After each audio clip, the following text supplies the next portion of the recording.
There's an old saying, and it's only a tragedy if a child dies, and this certainly meets that definition. Liam Kowall was only 15 months old. He was in a stroller. His aunt was taking him for a walk when, without warning, a car came crashing into them. When help arrived, Liam was found with a lot of injuries. He was not breathing, and he had no pulse. Mikel Kowall and Michelle are Liam's parents. They were forced to say goodbye to their baby boy on Tuesday. They held Liam's hand one last time as Liam was taken off life support. All right, Marcus and Michelle are with us this morning. You're looking at her. People are so touched by this thing. For some reason, we're all experiencing this moment. First of all, thank you both for being here. I know you weren't sure, right, whether to come on. Are you okay? Mm-hmm. All right. Okay. You want to do this? Yeah. Okay. All right. Marcus, good morning to you. Good morning. It's an unspeakable tragedy. Words fail. We don't have the words for this thing. But the reason you're here this morning is because while this moment has happened and it's got people's attention, you want to make some points. So please go ahead. You know, we've been talking about it a lot over the last few days, you know, while we were in the hospital, and we want to make something positive out of his death. His life was positive, but make sure that his death wasn't in vain. And he was so positive and such a sweet kid that we want to, you know, bring people's attention to one, donating organs. It's unbelievable how many children out there are in need of organs. We didn't know, we weren't aware. And so I posted on Facebook, because if it's someone that you know, they can go ahead and if it's a blood match, they can be the receivers. And we got messages from people around the world, mothers, desperate mothers, sending pictures of their children. And even if they're outside of the US, they can't be receivers anyways. So that's one thing. And then second of all, drinking and driving. If we can stop one person from getting behind the wheel and drive when they're drunk and save one person's life, then he's already saved 3 lives by donating his organs. And if we can save one more, but we're planning on doing more than that, and bring attention to this country's law. When being able to be legally drunk is absolutely ridiculous. I'm originally from Sweden, where we have a 0 tolerance, and even if you can't bring it to a 0 tolerance, 0.02, 0.03, you got to change that it's okay to have a few drinks and get behind the wheel.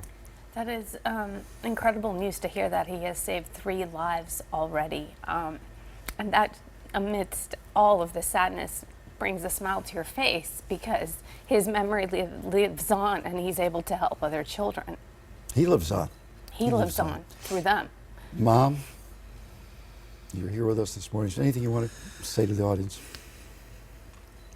I love Liam so much. We love Liam so much. And this has been a nightmare. And I want to bring as much attention to this issue as possible, because my baby didn't deserve this. He was the happiest baby. If you ask anybody, he is the happiest baby. And all the time he was smiling and bringing joy to people, and he didn't deserve this. So I hope people understand that this is so serious. This is not a joke. And drinking and driving is not okay at all, because it affects lives. The woman who did this, she's lived her life. She had a chance to make her own decisions. He never did. Okay, I want to ask you this. Marcus, you've already said, you two you're fighters, you're MMA people. And you say, anybody takes from me, I go right back.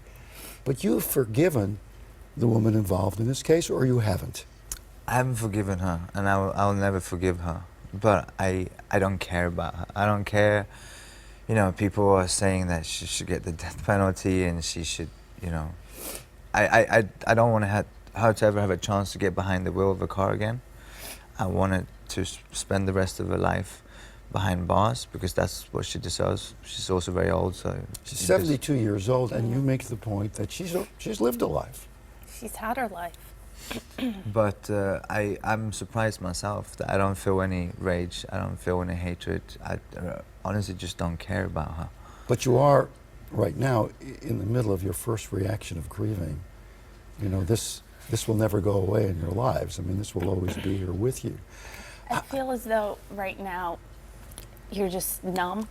And I look at you, and you both have so much strength. And I kept thinking to myself the last couple of days, how are they able to do this? How are they able to speak? How are they able to make these postings on Facebook or other social media platforms? And it's the only thing I guess you can do, because you can't do anything else. And we've had such, through our own family and extended family, through our gym and the fighters, so much support, but we didn't know the way it would grow. Even the event that we didn't put the event together. It was the fighters and the members of the gym that put it together. When we didn't realize how big it had grown until the police came to the hotel to tell us, look, we think we're going to have to move the event because it's going to shut down the main street. Well, this has really touched. I mean, I worked with some pretty hardened people. You know, we're used to covering these things. This one has touched everybody, and you can see with the Roxia. During the commercial breaks this morning, she's been crying knowing that you're coming on, and that's just representative of how so many other people feel. Does that help in any way, that so many people are touched? We're so grateful for the support. But I would give it all back for my baby. Just to course. hold him and to kiss him. I would give course. it all back. But I am so grateful. You know, going back over now, going through all the things, the pictures of him, the video of him. You posted a lot of him. You love this kid, and listen, every kid is precious and unique and wonderful, but there was something in his personality just radiated through all. You hold up a picture of 5 tough guys and him, and all you see is him, right?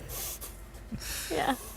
And it shows, you know, when we were in the hospital, when we have some of the toughest men on this planet, fighters, crying by his side, you know, every parent says that the child is special, and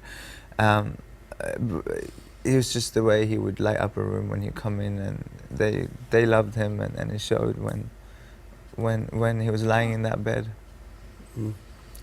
You held his hand. The decision had to be made. Who made the decision? You made the decision? Did your doctors? We made the decision to be organ donors. We didn't know this before, but the doctors at Harvard UCLA have been absolutely amazing. The doctor that told us was crying when he was telling us. But there's 2 ways to be declared dead, through your heart and through your brain. And they did extensive tests after the CAT scan. And then 2 doctors were in there in order to declare him brain dead. So we had no saying in the declaration of death, but the decision to be organ donors, you know, someone asked us yesterday, actually, said it must have been a tough decision. How long did it take you to make that decision? And it wasn't even a 60-second conversation. I understand that certain cultures, certain religions, you're not supposed to, but to give lives to, isn't that the most beautiful thing? To sacrifice life, to give life to someone else? It's something that I think many people don't really think about, perhaps, necessarily until they're faced with the situation. And exactly what you said, the fact that you're able to do something for others through this horrible, horrible, tragic event. Okay. 2 points. Again, drunk driving. Can't make a joke out of it. Can't have one person, I tied it on a little bit and I went out for a drive. That's got to end. Changes things forever. You have no excuse anymore. Yeah. No. You got Uber, you got Lyft, you got taxis. If you can afford going out drinking, you can afford getting into an Uber or a Lyft. And donations. And donations. Listen, I can't tell you how brave we think the 2 of you are. You're probably tired of hearing that, Yeah. and it's understandable. Yeah. You don't want to hear that you're strong, you're brave, and we admire you, because at this point you would You'd give rather- everything you'd back rather to not have be your little admired, boy yeah. back. You know, I understand completely. And in having you come in, we didn't just want to take advantage of the fact that you're emotionally vulnerable now. We want to get the points across, and believe me, you are getting them across. So if there's anything positive with this little angel faces affecting everybody, it's happening now. That's the last picture that they took. Oh, yeah, we're looking at a whole bunch of pictures of that angel. Thank you for coming, and I hope you're glad you came. Thank you for I'm glad you having did us. this. We're going to continue doing non-profit work Okay. and continue the fight for All right. this. And we'll follow your work. And come back And and your see journey. us, okay? We'll see what impact you're having, okay? Thank you. Thank you. Thank you very Thank much. you both very much. Okay, take a break. We'll be We'll right be right back. back. Yeah.